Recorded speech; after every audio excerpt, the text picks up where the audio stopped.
Hi, this chapter, we're gonna talk about teacher efficacy. I know this teacher thing is, started in chapter 1, and then we have a chapter 2, and then now, chapter 3, and then we have another chapter 4.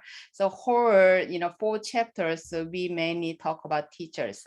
You teach it that much, teacher's position and teaching are very important. So it's not teaching and learning. We can, accomplish it through our passion and our enthusiasm, or just how much we love children, and then children how much they love schools. It's not that.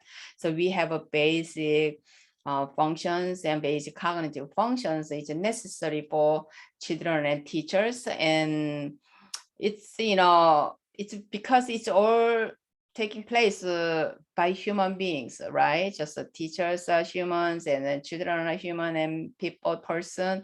So it's a lot of, we know those diversity and or just various characteristics and personalities and human traits and all involved, and that small world. So classroom is a teacher's small kingdom, and then for children, that's for 7 hours, their country and their world. So they meet their peers there, and then they learn how to, deal with their peers and how to work with peers and compete, and so conflict, and then compromise, and jealousy, and so all kinds of, emotional, things are coming up and down, and they regulate and modulate. So they learn those skills, and then they learn, what behaviors, really accepted by others, and then what behaviors are not accepted by others. So all those, part is very important. And then this is the school is the only place that children can learn those, things.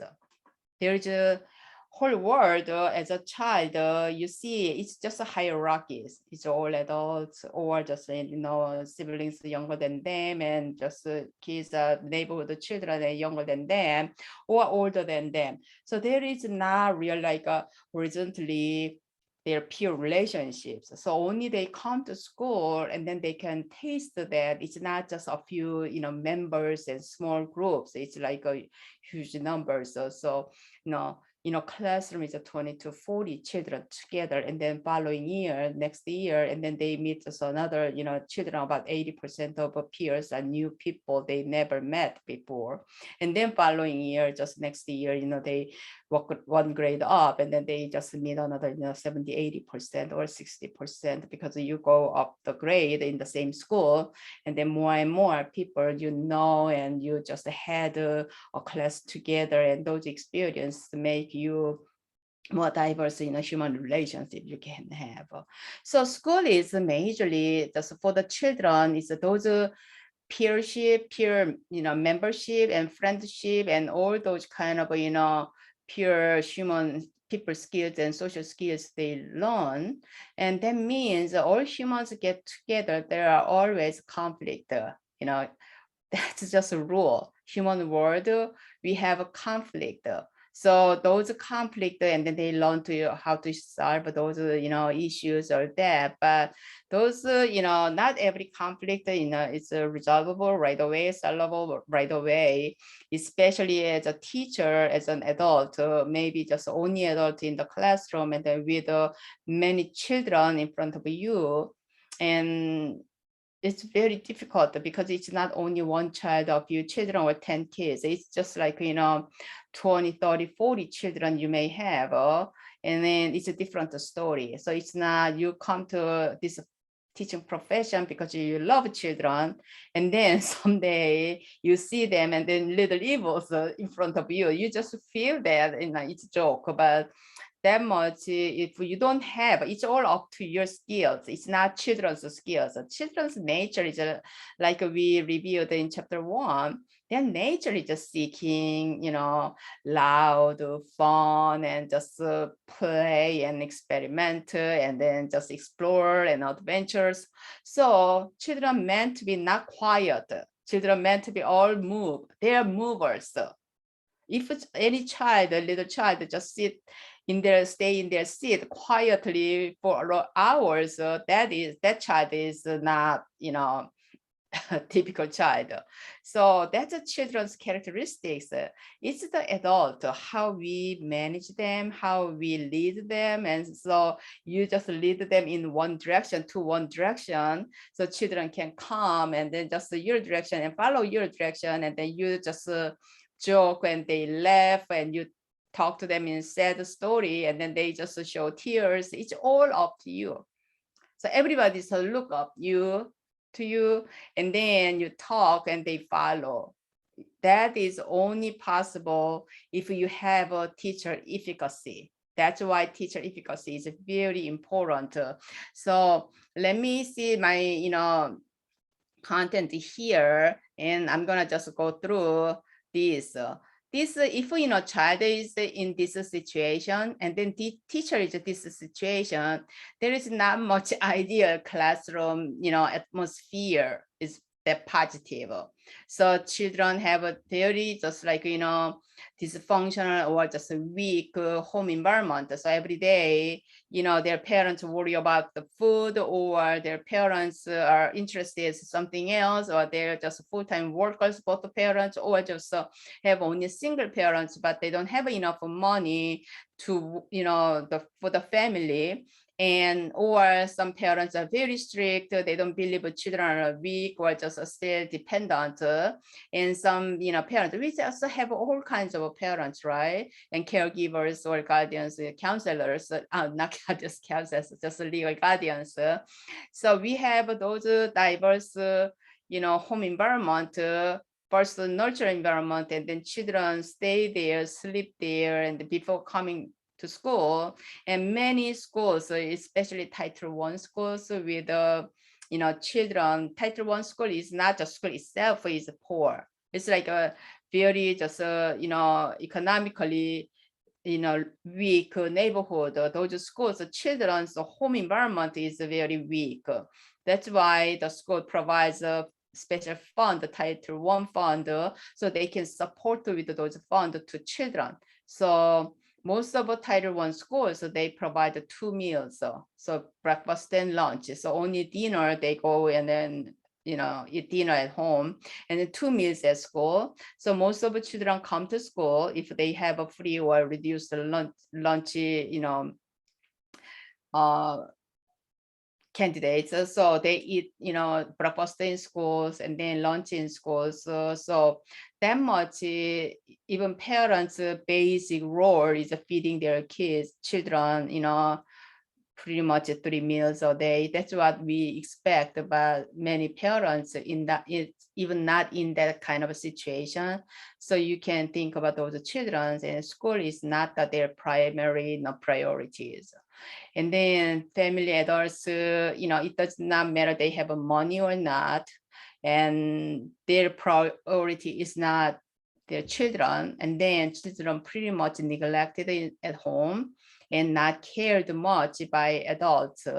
And then again, their priority is not academic learning. So academics is behind and homework, and just nobody cares, nobody concerns about it, and all other things. So you can imagine those little children's, those emotional feelings, their cognitive, those emotional part. So it's very difficult for them.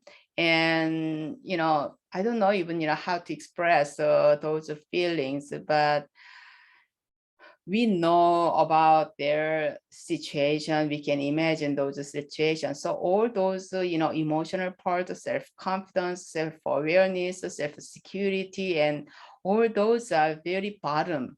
And then mostly they don't trust adults much because, usually children are dependent. So adults should be very sturdily, soundly support them and behind them, so they feel anytime anything happened to me and then my parents are behind me, that kind of, security, the emotional security and social emotional security and their self-security they have, and then they can just sail in this world without fearlessly. But if they feel like in the whole world, even though, their parents or, caregivers are behind them, around them, but still they don't believe they are behind them and support them. And then it's a whole world is very lonely, and they feel like it's so cold life of that in that young age. So it's all those cognitive part, is all cognitive development, just cannot help but delay those development, and language skills is the most important for learning, and their language skills behind, their communication skills behind, and social emotional, of course, it's very behind. So that's a children's situation. And then teachers, we believe just, children has all those, diversity, but not teachers. So we believe teachers are all trained in school together with other people and selected the people, and then they took same courses like you are all here in this course. And we believe all teachers are pretty much those diversity wide. It's narrower than parentship and other areas, but still teachers, because they teach children, it's like a face-to-face, person to person, their human characteristics are very important, not only teaching skills and teaching knowledge. Okay, so there, those teaching skills, and then teacher efficacy, and then they have a cognitive, conceptual, and higher order thinking skills. Those higher order thinking skill is very important. They see the problems, they questions, and they solve those problems. Decision making, all kinds of, and then cognitive coherence, cognitive control, flexibility, and it's all about the thinking. That's a human meant to think, right? We can think. That's the only ability we have. But believe it or not that many people have those higher order thinking skills, good higher order thinking skills. Even adults, still we just see the human cognition, it's like a sensory level, and then perceptual level, and then conceptual level, and then higher order cognition. So we see these. So those higher order cognition people in that level, they can think, reflect, insightfully organize, analyze, synthesize, not only problems, their life, themselves, what they are doing, and all that. But sensory level people live just based on their sensory feeling, very impulsive, and then seek only basic needs like food and fuel, just greedy in food, greedy in sex, greedy in friends. It's just like very basic.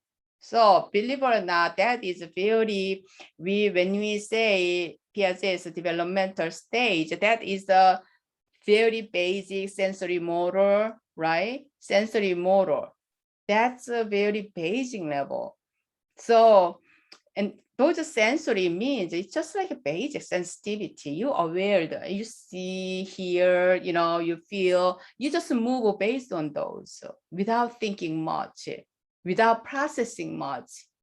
So it's like, some children have OCD, or just like a very, their, awareness of the world is very narrow. And then they have a severe impulsivity. So they go to new environment, new classrooms, only a few spots they catch it, and nothing they see it. They just run to charge off for that, and to grab it and touch it and pull it, right? So that's the sensory. So when you leave the world, you just very hungry at the moment. And then if you are thinker and more like a perceptual, conceptual, higher order levels, even though you're hungry, and then you can reason. So you looked around, and then there is some cold pizza beside, there is a peanut butter, there is bread, and you see spotted all those in the kitchen.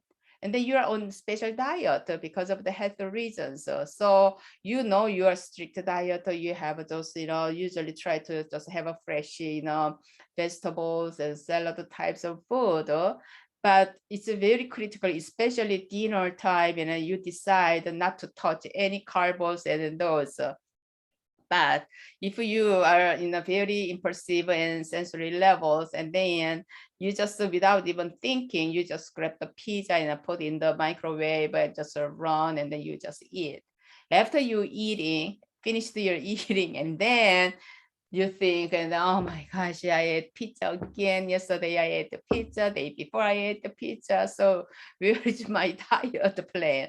So that's the, basically like that. So why I'm talking about this? So it's like a teachers, even though, teachers looks like, teachers are professionals, but still we have those basic, issues ourselves. So it's like, it's now our mind like an ocean, it's very large oceans. So that means we accept more like a grandmas and everything is okay. We comfort, embrace every child. Not really. We have a still human being as a human being. So we still have, I like that child, but I don't like that child. We have those preferences. So it's very difficult. So anyway, you see this, it's like a similar to children, and teachers have these types of weaknesses, and then the classroom environment is very difficult. So what should teachers be and do as a problem solvers? So you have all these issues, right? So think about this diagram too. You see the weak nature with the cognitive deficit. So this cognitive deficit is not cognitive impairment or disability. Okay, it's just cognitive weaknesses. And if a child has cognitive deficits, pretty much a child is behind in learning, academics, but every area, so cognitive developmental domains. So cognitive, and then language and social, emotional, and moral. So those all 5 developmental domains, pretty much they show behind, because those are cognitive, development. We call it cognitive development, and those 5 areas, well balanced. They develop interdependently. They just kind of stimulate each other and then grow together. It's well balanced. It's like in engine machine, they are all locked together. So one machine, cognitive machine, engine runs, and then social engine, language engine, emotional engine, motor engine. So it's just all together. So they have a well balanced. That's what we say, well balanced human beings. So children grow there, but if there is any cracks between those domains, or any areas they have some, rooms and something, some gaps or something happened, and then pretty much they have started, being behind. So let's say they're born with a little bit, shaky nature, and then home nurture is strong and parents are very aware about the child weaknesses, and then they provide some early intervention, or they just get the professional help, and then the children can catch up and a little bit faster.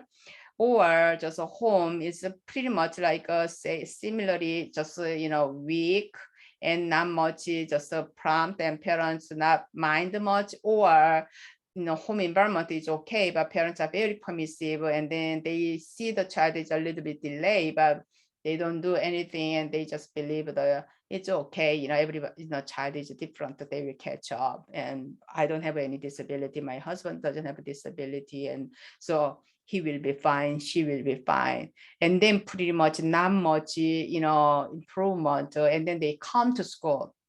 And then they meet the kindergarten teacher and first grade teacher. These 2 grade teachers are critical teachers for K-12 education, because the children miss early literacy in kindergarten and first grade. Pretty much it impacts the rest of their 10 years education. So pretty much they will be behind, they will involved in behavioral issues, because they don't participate in school business, and then pretty much they will do something else. There is no child will stay like a stature without doing anything if they are not participating. So that's the pretty much what school education deficient or school education deficit born. So it's a critical. Most of the children study the typical 5 years old, typical student, and then by age 8, 9, 3rd grade, they became atypical children, and then come to special education. pretty much these are the typical cycles in special education. More than 90% of children in special education went through this cycle, this chained, dichotomy. So it's a progression of failing, right? So, nature, because it's not they have a visible, measurable disabilities in 5 years of their beginning life. But, it's invisibly mild something, deficits. And then home environment did not catch it and not ideally just provide parents are busy with just reading books to kids. Even parents try to teach the child and then they took them around hands-on museum and just do and just, give them some experience, more experience, fluent experiences. So children can have all those prior knowledge before they get into the academic, learning. But it doesn't happen. It did not happen. And then school and teachers are pretty much like, here. So if, K first teachers in this scale, and then pretty much children, just more children will fail in the classroom, right? So it's really sad to watch this cycle and change the cycle. So all school education is pretty much is academic competence. It's a key, right? Academic competence is a key. Children, how they do academically, and then, they're busy with having fun from teachers teaching. They don't have time to involve any other disabilities. So as I said here, we say this one is a 95% or above, in content they digest and they know and they learn. We say their academics are independent level, pretty much is A students, right? And then instructional level is 90%. So 90% instructional level, if your grade at EMU, we count this is A plus and then this is A. So that means below A, it's not even instructional level. We call it a frustration level. It's just, we don't have any more levels there.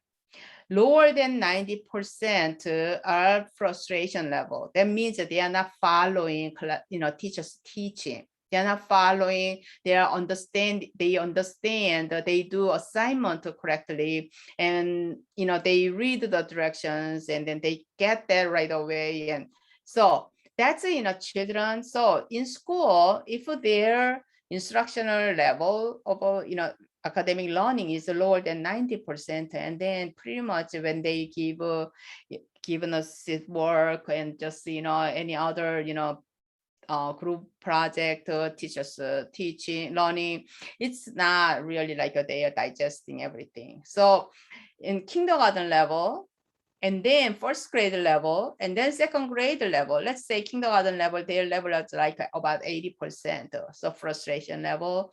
And then first grade, they may just drop to 70%.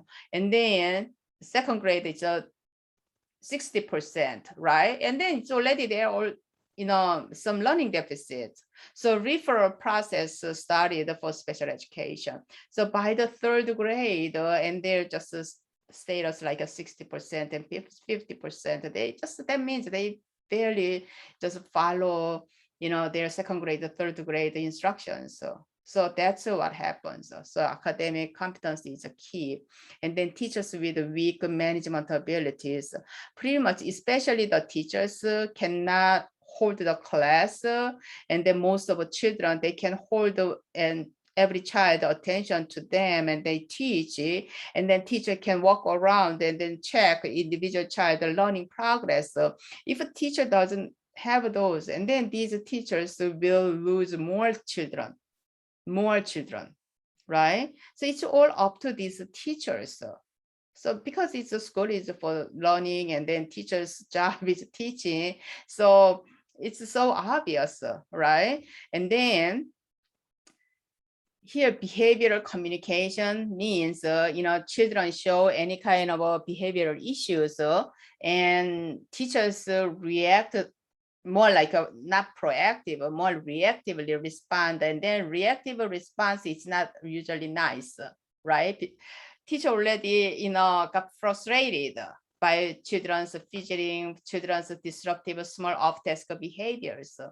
But we say behavior is a form of communication. So we're going to talk about this a lot later. So you see the child behavior. Let's say you gave out the worksheet, and then right away you see the, about within a minute, you see already, little Tommy is kind of tapping with the pencil, with the pencil, so tapping with the pencil. So look around, sigh, and just, shows frustration face expressions.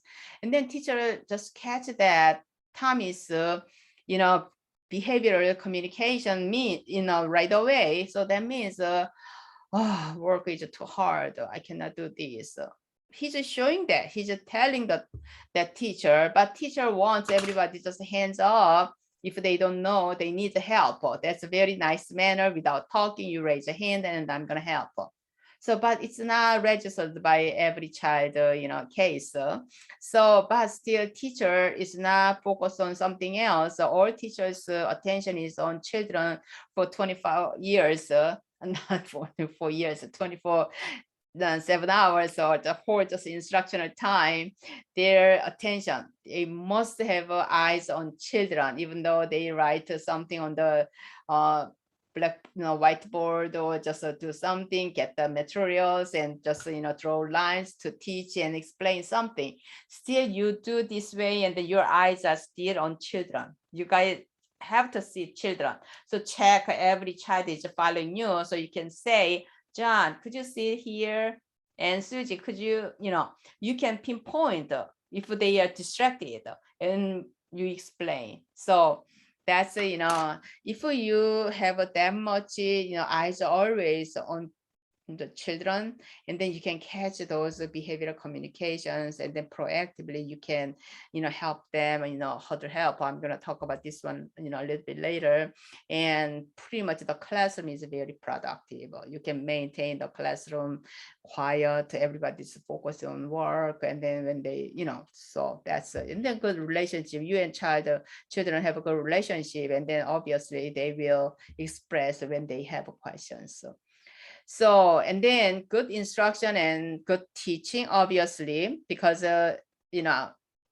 academic is everything, is a key, right? And then you have the children's own, independent instructional levels, and then they don't have time to involve in other behavioral issues. So, but good instruction and good teaching, so that's, teacher's side. So how can you provide a good instruction? It's not just provide a good instruction means you just make gorgeous, fun learning activities, and then you teach so everybody just feel fun from your teaching, and not your teaching, but playing those activities. You use a computer, you use iPad, you use different materials. We call it a hands-on activity you do. It does not mean that's a good instruction and good teaching.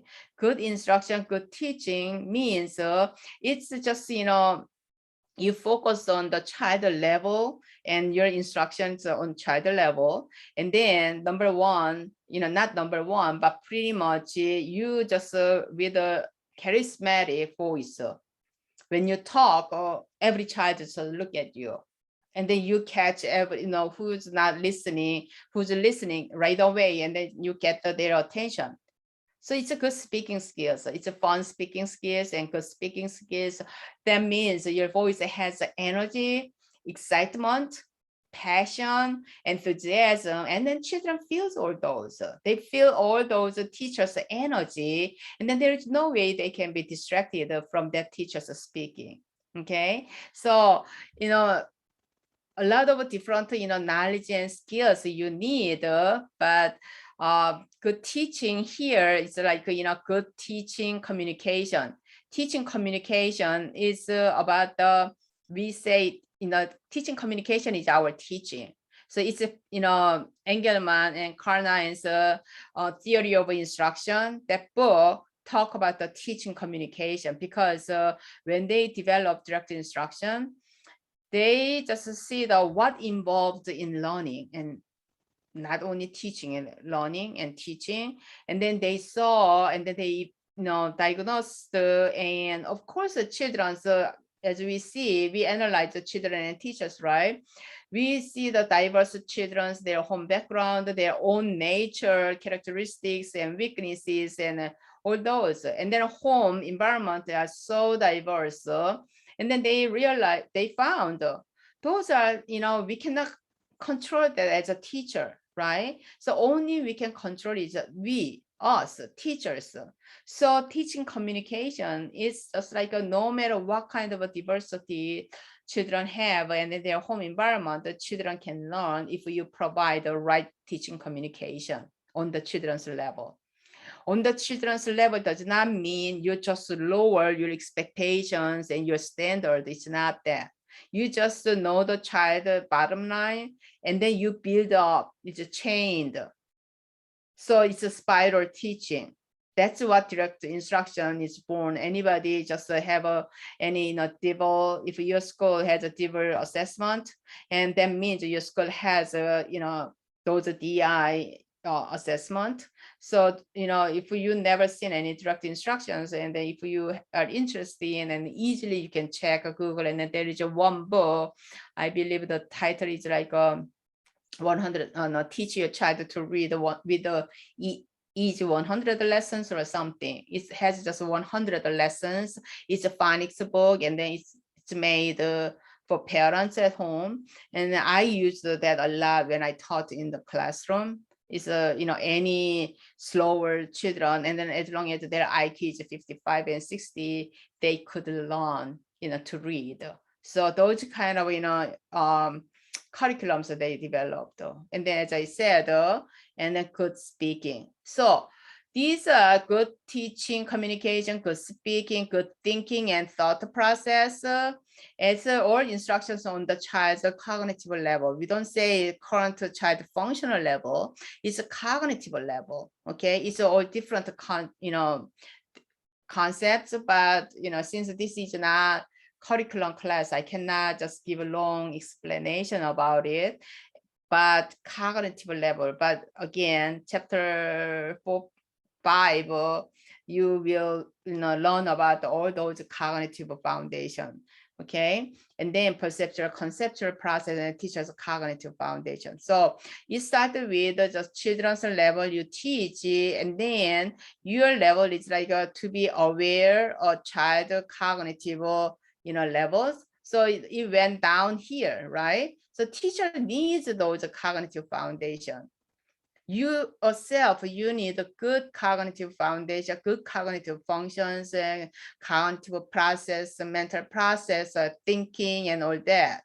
Okay, and then perceptual concepts, and then you can go. And then here is the last one. It's a good teaching communication. So it's not from here to here. It's a here to here. Okay, so these are very important part in children's learning and teaching and learning. Again, why we talk about this in the classroom behavior management class, we talk about the academic teaching part, because as I said, the classroom behavior management and academic skill is a key. And then teachers' efficacy, the first teacher efficacy comes with their teaching skills, teaching academic skills. And that means the teachers gotta understand the children's cognitive part in what is the foundation level, what's the next one, what's the next one. Okay, even many of you never even thought about kindergarten, first grade, how important those 2 grade levels for the rest of 10 years child education.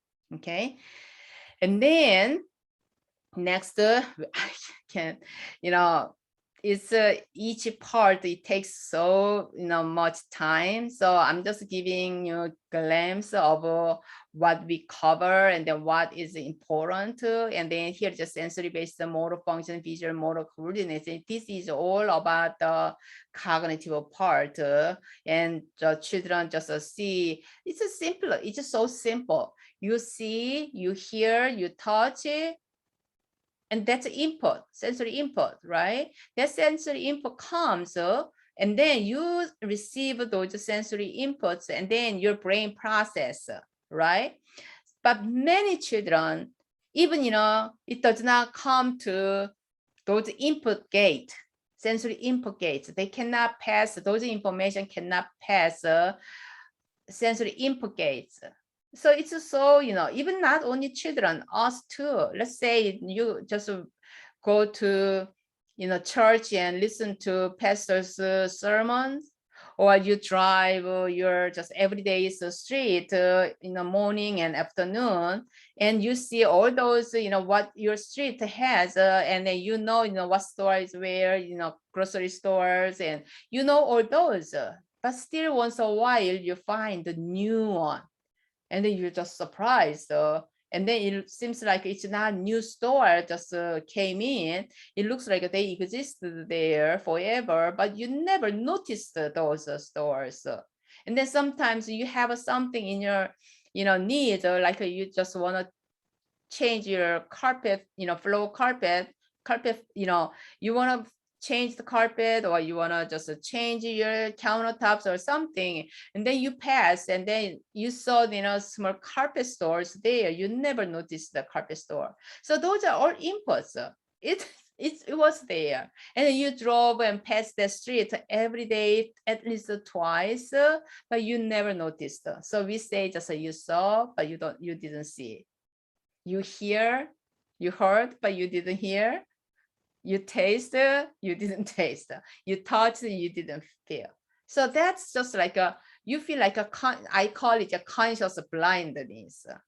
Consciously, you are blind and you are hearing impairment, because even though you're, sleepy, you're just tired, and then somebody says something, and then you seems like you understood all that, but you come home and you don't remember. That's all what happened to our children. Okay, so these are the, again, we're going to talk about these in, later, another chapter, but all these are basic, foundation level, and then we're going to talk about this one more there. We cannot go into much details. I just want to simply talk about this one, since it's not curriculum class, but the principle of, we are just talking about all these, why children cannot fully participate in school business and school learning. Okay, so I'm just talking about, these types of issues we have, and then as a teacher and professional, we got to understand their, those limitation and restriction and deficits and weaknesses and difficulties. So we got to understand that.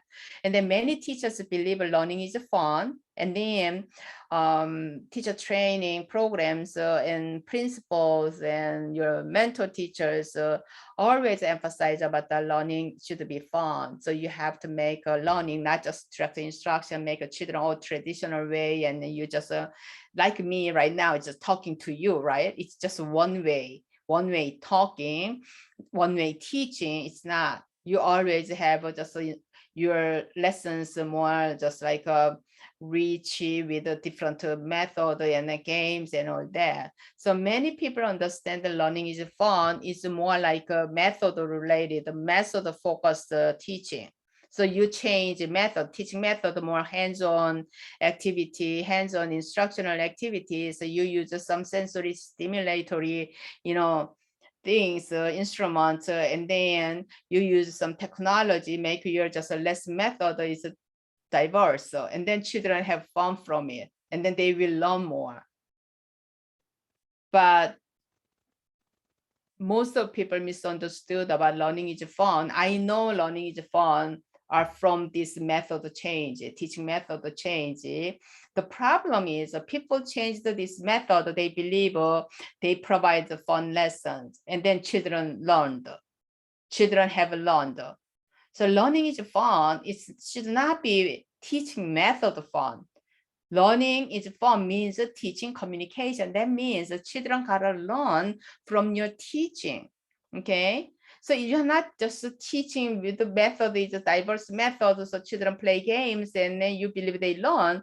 No, they play game, and then those, what lesson is about is a children's portion. They have to insightfully analyze and know what they learned that day. Of course, the teacher guide that, and then this is for this, and teachers, explain. And then when you wrap up, you still explain. But many children, most of the children, they don't get that, especially kindergarten and first grade. Children taught like this while ignoring all their sensory foundation, sensory deficits, and home environment, and all those children's basic foundation. And then they just teach their way, and then children did not get that. That's why we have more failures, learning failures, and then we have too many children with learning disability labels. So teaching communication, we see the child deficit areas. We have to remediate those deficit areas, and then children just can participate. They learn. They feel they learn. Let's say you gave 10 questions, 10 problems. The children can answer those. You taught lessons and then you gave a pop quiz or just end of lesson quizzes, and then they made it, and then they got 90 or 100, and then they, oh my gosh, I made it. That kind of feeling, that's a self-accomplishment, self-achievement, and then they feel self-efficacy. Of course, they feel learning is fun, and they are waiting. They will wait for your next lesson because it's so fun.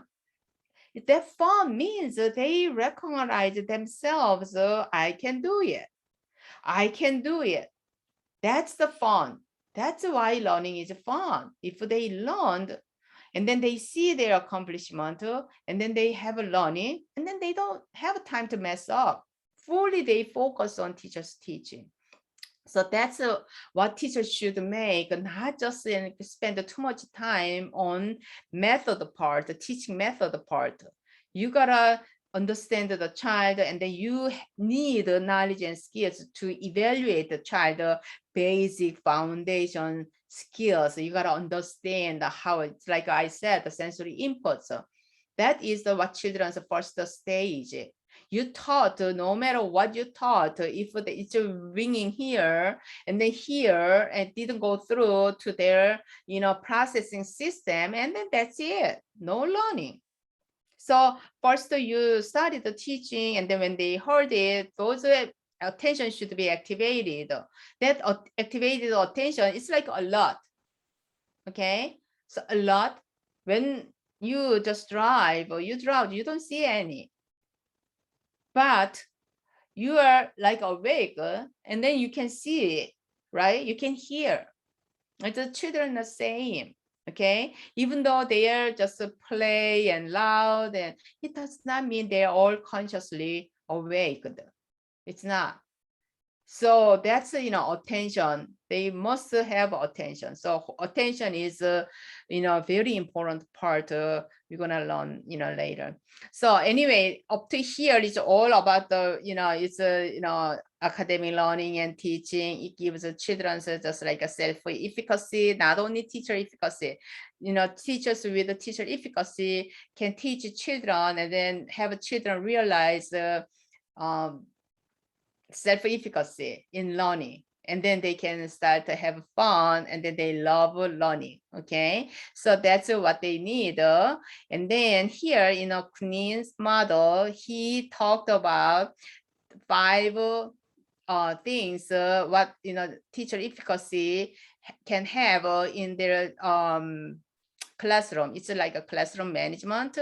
They have first one is let's see. Here, I have a table and diagrams, a spectrum of effective teacher components. So within this teacher, I bet some of you already heard about this. Within this teacher is just like they have eyes all around their head. So, you are working on this, help this child, still you know what's going on behind you, and then yell at that child or just talk to the child.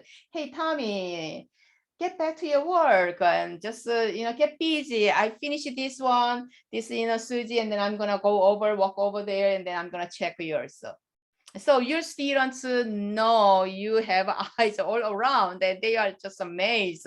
How can she know? They just fidget each other, make a little voice, but they are children. So if they don't understand, how adults are sensitively, can aware all those. So, and then you just talk to them and mind them, and then those. That's a witness teacher. It's a very good sense as an adult.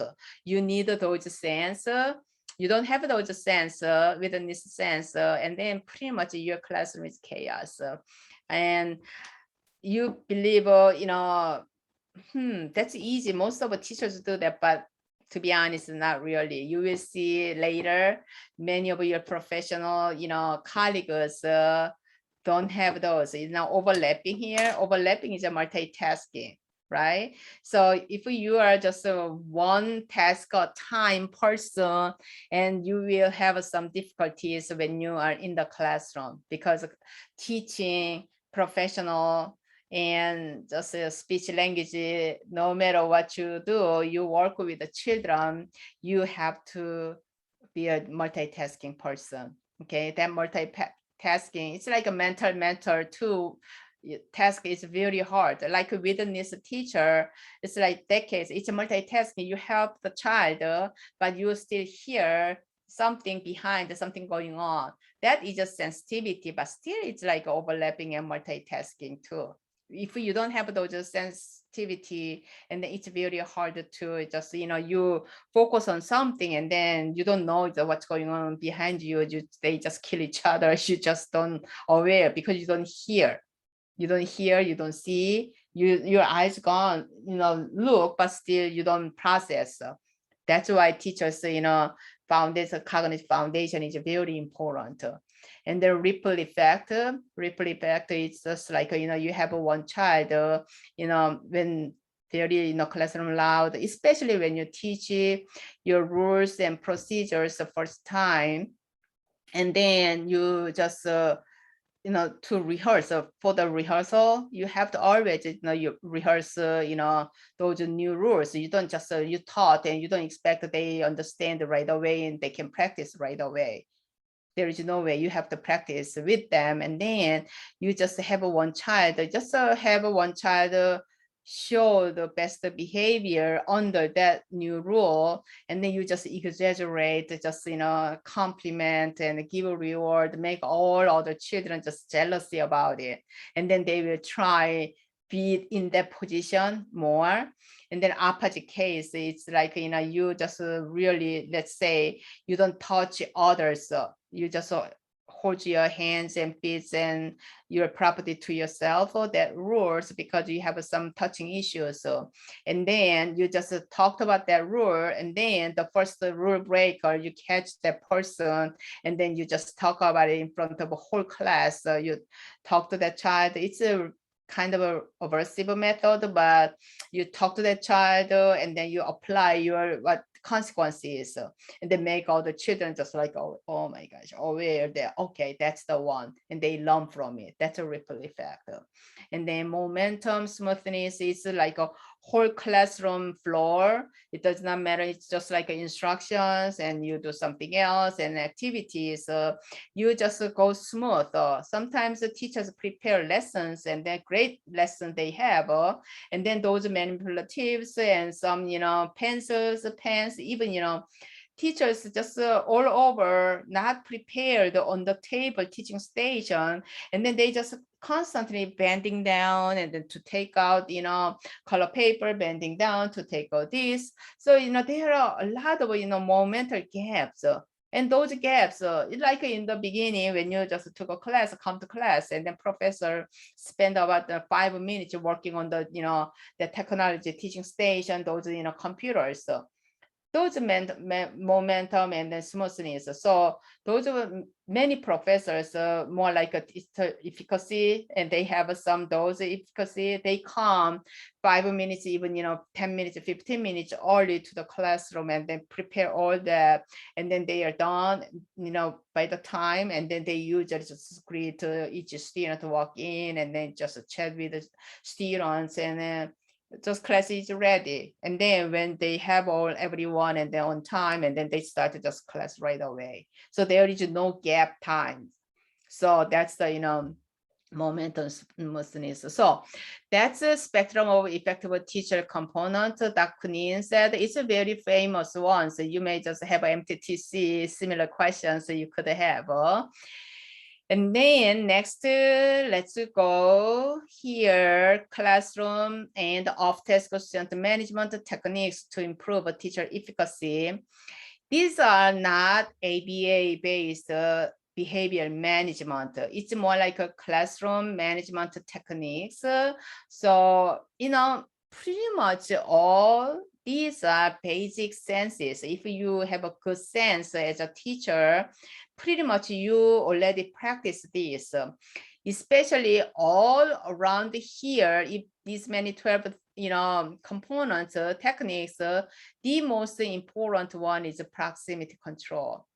So it's like it's gorgeous proximity control. It's like a very something special, but it's just walking around the children. Always your body close to children's body, so you can observe the individual children, and then you understand what's going on, individual children's life and just performance and participation. Right, and then they have some difficulties. It's a hurdle. It's like you jump over hurdle, right, in front of you on your path. You have something, what do we say there? I forgot that. Let's say just like a rock or something object there. You just have to get over, walk over, run over, right? So in their learning, if they have 20 problems, a math problem worksheets you gave them, and then they have certain problems they can get that's their hurdle. So let's say problem 3, and then that problem 3, because of this problem 3, they cannot move on to 4, 5, 6, 7, right? So, and then problem 3 addition, and then there is a little regrouping there, but they did not learn about the regrouping yet, or the child hasn't fully understood about the regrouping. And then, that part the teacher just help. If you are proximity control teacher, you walk around, check children's learning all the time, and then easily you can provide a hurdle help. Okay, so you can provide children's help for their hurdle. So that's a hurdle help. And then any off-task control. So we all these one by one, and I'm gonna just briefly explain, and easily you can go Google and then you can check if you want to learn more details and the history, and you said who said this and what kind of examples have. But pretty much, to be honest, you have this much skills, and then you are pretty much done with the teacher efficacy. So I always say to my students, I can prepare them classroom behavior management about 50%, and then rest of 50%, you need some born sense as a human, and then before even teacher. You need the born sense in human management and seeing human and understanding, and then use their face. You can read their face, and then you can read their mind. So it's like you are walking into their mind, and then that's the empathetic minds, empathetic eyes. You have empathy, right? So you understand their struggles or that. That's what you need. So these are the basically those ones. So anyway, hurdle helper I already explained. It's a very simple one. I just gave long explanation and then with some examples. So that's why I just this one is this long writing. And then proximity control. It's a very interesting concept because of walking teacher and sitting teacher. So no, walking teacher and sitting teacher, we have two types of teachers during the students sit work time. And teachers just constantly walk around, they help children. And we have a sitting teachers just sitting, in their seat and they're distracted, and then they manage children's disruptive, any kind of noise they hear by their ears. So they just manage class by ears, not by eyes, right? So this is I made, walking teachers have a sitting children with focus. I would say sitting children with attention. And sitting teachers have a walking children. Teacher sits, and then children, when they do not know, they got bored, and then we have more children wander around the classroom, walking around and touching stuff and talk to neighbors and other peers. So all kinds of disruptive behaviors that they can play. So I made this term, walking teacher, have a more sitting children, pretty much all entire children just sit and work and focus and work. But sitting teacher and distracted from children to do their own things, and then more children will be disrupted. So I just use the walking, but it's like a disruptive off-task behaviors, right? So that's what proximity control means. So you constantly walk around, good part, good teachers, even they give out the worksheets, and then they don't just ask children to do it. They just go do work together. So okay, and then they explain and give directions, and then now 1, 2, 3, 3 questions, 1, 2, 3 questions done, and then when you are done with the third questions, and then raise your hand, and then we're gonna go over, and then we're gonna go next. So they work, even worksheets, the teacher just use as a teaching, part of a teaching. So they work together. Or the teacher give out worksheets, and then the teacher with the red pen and blue pen, and then walk around and check just as soon as they give out the worksheets, and then settled, and then pretty much they started with the first students or just fast learners, and then check their answers, and then they just first answer they already done first the problems, and then they just circle or just check mark if they made a mistake, and then tell them just do it, and then they watch, and then they help, and then move on. So pretty much when students finish their worksheets, pretty much about 2/3 of their worksheets already checked by their teachers, if not every last one. Okay, so that's a proximity teachers. And then those kind of classrooms, no noise, no sound, because the teacher always walk around. When they have a question, they raise a hand, or they just stay quiet, and then teachers just right away notice the child, and then walk to them, and then just watch them, and they encourage them to do it. I'm gonna watch, I'm gonna help. So, and then children start. So that's what magic of proximity control. So I just before I said just be a pants, shoe buyer than pants buyer. Shoe buyer means just walk around, and then your shoe just worn out quickly, but you sit down a lot, and then your pants just worn out quickly. So which buyer you want to do, and then you have some walkers, what is a pedometer, and then you just try to do all your exercise in the classroom while you are walking around and help children. That kind of a joke that I made. And then those are proximity control. This is I already talked about this one, helping children proactively.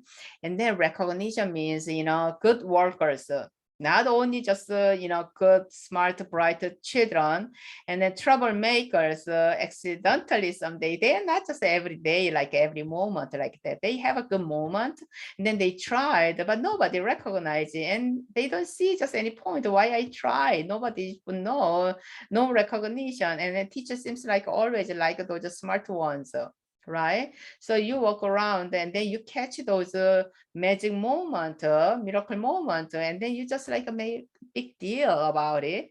And then they understand, this is what my teacher like. Okay, I got it. And then they feel good because the teacher just pat their, shoulders, and then great job. And then, oh my gosh, I didn't know you could do this much. That's great. Just continue. And then they're going to try. That's the moment you build a trusting relationship with the child. Okay. And then they feel just good because there is no one child that hates being praised. Even, we have sayings, praise can even, dolphin dance. We have that words. Everybody likes being praised, and then you got praised, and then your self-esteem is boosted, right? And then you just want to do, want to taste them more, and then you try more. That's a learning is fun. This is a learning is fun. So that's recognition, and then attention is like you give children individual attention. Children crave attention. It's not only troublemakers, or just good behavior, attention seekers. We have those kind of children. They have a good work and then very smart, but every work they finish and then they want their teacher come and make sure, they did right. It's a kind of a very annoying behavior, and then because the teacher said you have 30 children and then you have 1-2 children, like they always try to take most of your time. So you walk around, they can distribute your attention to other children, and then still you can give them, good job, and just giving them confirmation, assurance their work is okay, and just go ahead and keep doing. Okay, so that's what proximity control means. And this, that's again, proximity control and hurdle help and can remove tremendous, off-task behaviors. And I already explained all this. And then class bond with unexpected fun activities. That means every elementary classroom has a recess time, but once a while you have just children, because it's like a social, emotional, trusting relationship between students and teachers are very important, right? So once in a while, you just tell the class, okay, we're gonna do, 1 minute math sheet, or just like, you give out 20 math question problems, sheet, tell them we finish all these 20 questions, or everybody got right. And then we're gonna just sneak out of this building. We're gonna have a second recess time. It's not playground, but we're gonna just walk, school trail once, and then we're gonna quietly come back, and then we're gonna just have a next class. And then just kids love those kind of, quiet sneaking out and just have fun. And so everybody's just super attentive to their work, and then teacher walk around, especially slow workers, because you don't want to just, those interdependent, jealousies, so they don't finish. And because of one student, because I said that the teacher said everybody finish with the correct answers. So you secretly just walk around to help those slow ones and slow performers, or just low, academic skills and math skills. And then you just watch them, encourage them to do it. So most of children just finish within the time, and everybody just stand up. And then you just like, okay, and then yes, those kind of gestures, and then you just all go out of a school building, and then just walk around while they're walking, and you may just prepare popsicles in your, lounge freezer. You just put the popsicle there, and it's not expensive, right? Just a little bit, and then you take that one with you, and then while walking, you give out those popsicles. And then they just eat popsicle and talk and walk, and then about just 5 or 10 minutes, and then they can put out their energy and then come back and just to the next class. They just love schools. If you those kind of, it's not every day you do, just once a while, unexpected times, and then you see the children pretty much just get bored, and they show it's like a Friday, or just like, so tired, that day something you had and something special that, time, and then you just pick those time, and then you can do those kind of, fun surprise. And then analysis of attention seeking, behaviors. These we talked about, attention seekers and those children.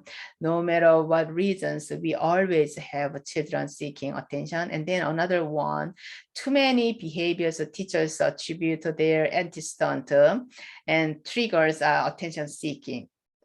So their disruptive behavior, you say, oh, that's attention seeking. So, I have to ignore those behavior. Extinction, you said you're gonna use the extinction. That means attention seeking behavior, you pay attention to them, and then their behavior just continues. So you don't pay attention, and then it will stop. So that's a good rationale, and then really true. But too many teachers believe almost every children's behaviors is attention seeking, and then they ignore those behaviors. But really, you ignore those behaviors, and then in 2 weeks, their behavior just like, frequencies, durations, and intensity are same, that means it's not attention-seeking behavior. They may have something other antecedent, okay? So you have to be careful when you say every behavior is attention-seeking, reasons, okay? So attention-seeking reasons is like a hurdle help. So it should be any of these three, when they need your attention, because you're an adult in the classroom, it's the only adult, and then you believe their behavior, loud behavior is attention seeking, and then that means they need help for work. They need help for work, or they just need a teacher's approval, and then they need emotional comfort. So among these, any of these three, the reason attention-seeking behaviors. So you have to check if student behaviors, so any child behaviors is also any of these. Okay. If it's not any of these, and then it's not attention seeking, you have to, follow those proper procedures to shape those behaviors, okay? Replace those behaviors. They have something else.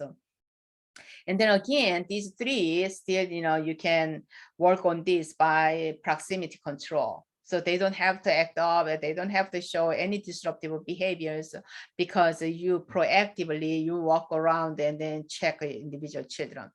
Okay, and the antiseptic cycle means that once you are in power game or some emotional, struggles, and then you just continue discipline those children, and then it became power game. It's very extreme, just emotionally distressed, and you have to stop it. Okay, so once the children are there, you don't just keep demand. You just take the child out of classroom. You take just like a short, just walking, strolling with the child and talk. And so you have to break those, tension. Okay. So that's what, antiseptic cycle. Okay. And then direct appeal and I message is just like a directly not circle around when children did, and then repeatedly they didn't listen, and then you just honestly talk to them, how you feel. And after this, we have, these are the way of just of how you talk, but it's the other one is a one-on-one conference. After this, iMessage, direct message, or just whole things you did, but still student behaviors continue, or child has some issues, but the child does not talk about it. And then you may request a one-on-one conference with the child. And then when you request a one-on-one conference, you're not focusing on what issues that try to dig out, what's going on with the child, or you just have some, concerns. You talk about those concerns. You don't do those. Okay, so when you sit down with a child for the conference, this is effective conference questioning. You just give a question and stimulate the child to think. It's a thought process, always thinking, thought process. That means you just, even to your own life, you have some issues, you just try to conceptualize a question. You ask a question, that means it make you answer. You have to answer. To answer, you have to think. While think, and then you just resolve the issues. You get the answer. Okay, you get the answer, and then you just have the next stage. You just create something. You create the model. So you just have a solution. So you create something, but in the beginning, those stages you need, but many of even adult and not only children, we do not know about ourselves that much. We don't ask any questions. We just, it's a thought self. It's a thought self means we just objectivize ourselves as my friend, you talk to yourself on the screen. That's the one way you can do. These days, especially it's a Zoom, or just you have a phone and computer, some video, QuickTime, all kinds of recording video systems. So you open it and then you just talk to yourself. Or you're just more like an insightful review and analysis and try to see the issues. You have issues with the friends, your issues with your job, in your job, or just your life, your parents. Just talk to. Let's say even though it's you, but you talk to your parents while opening the screen, and then pretty much you see yourself there. And then you talk to your parents, because a lot of times, especially in a human conflict, you have and you try to just converse with the person and sit down some more just like constructively, you just talk and solve the issues or resolve the issues, but you end up worse because you talk your story, and then the other person, your friend or your parents, your siblings, husband, wife, boyfriend, girlfriend, all just like, they do their own positions. So it's really hard to do fairly like a ping pong game, right? You just hit one, and then that person hit one, partner hit. It's not that you just boom, and then the other person just like, and then try to talk, and then you just push. So many times you cannot put out everything what you want to talk, right? So this is one method I found it's really good. Whenever you just have some issues or something bother you, you just open and see yourself on the screen, and then you talk. So it's like it's your mom, and then mom, I know you're very upset, and me too. And then you just talk, and that way you may end up just talking several hours. Who knows?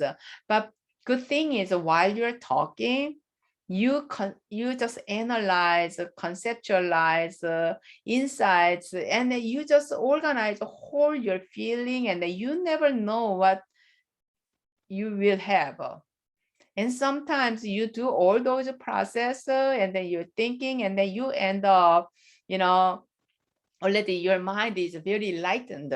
You don't need to talk mom anymore. You may not send that video to your mom to let her know about your feeling, because a lot of times the problem is you.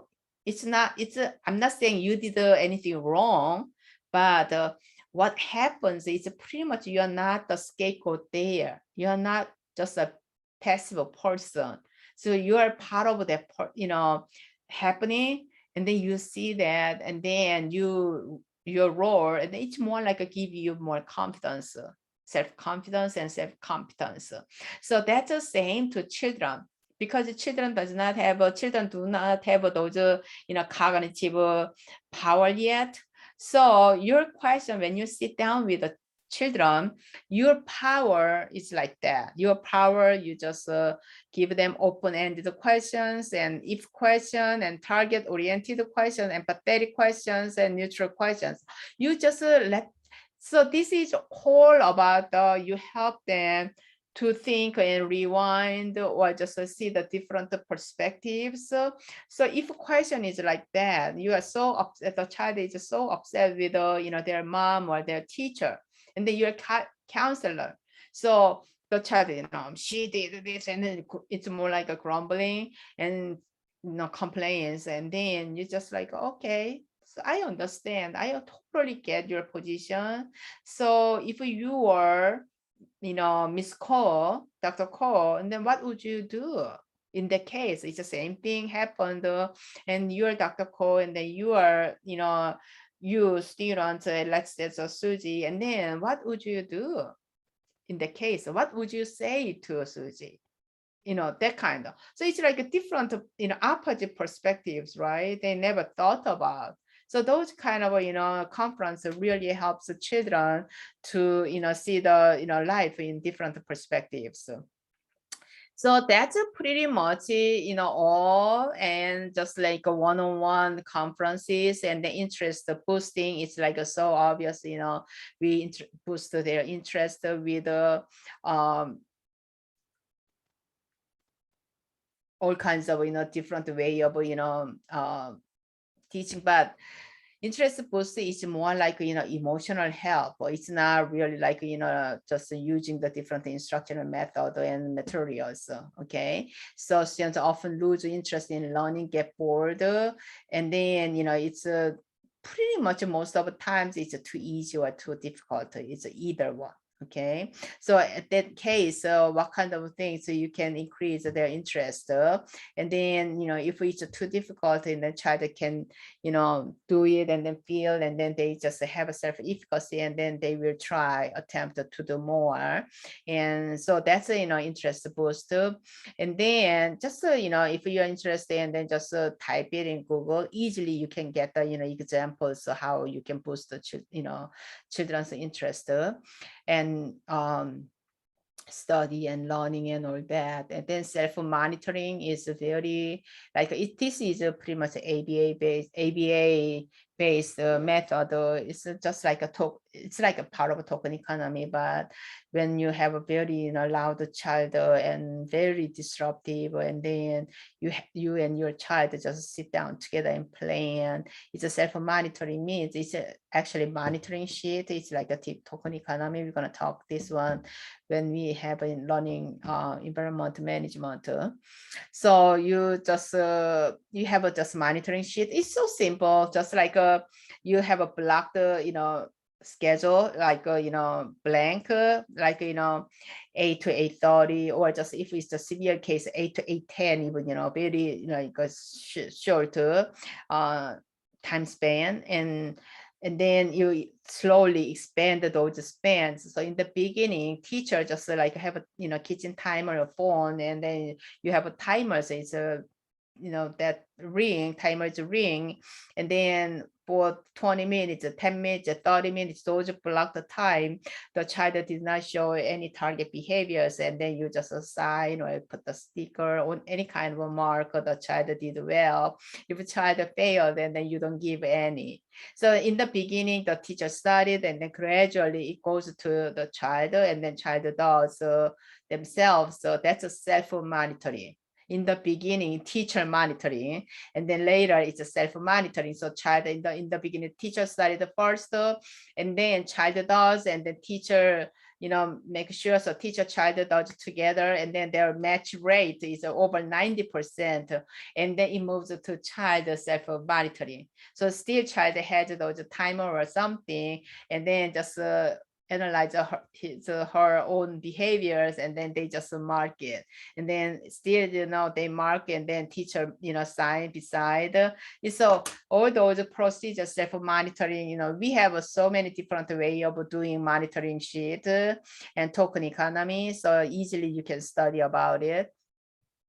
And then I believe is removal of seductive object. I thought I finished, but I believe one more. So seductive object, little children brings all kinds of items in especially the parents are not checking, and then all just kindergarten, first grade, the teachers talk about this in their the letters to parents and talk about this.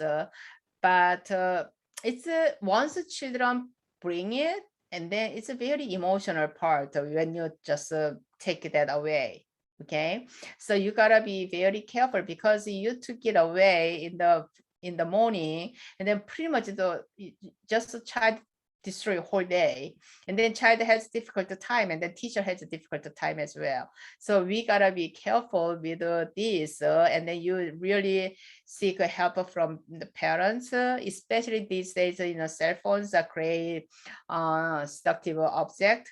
So some countries in the morning, those teachers have even box with a compartment. So the names there. So when students come in, they put the cell phone in that compartment, and then teachers close the box, and then it dismissal time, and then they just take it, because those countries pretty much students have one classroom and stay there, and then teachers come and go. So it's possible. But we have some safety issues, and then in emergency case, students need some cell phones. So we have some other, some issues. So it's not easy to do that. So all those kind of things I discussed about, selective items. And then last one is a signal interference. Many, especially in small elementary classrooms, not small classrooms, but small children, teachers have some, signal interference when they need students' attention. So some teachers like clap 3 times, and then student comes, and then some teachers do flickering lights, and they do, so all kinds of different ways those teachers use.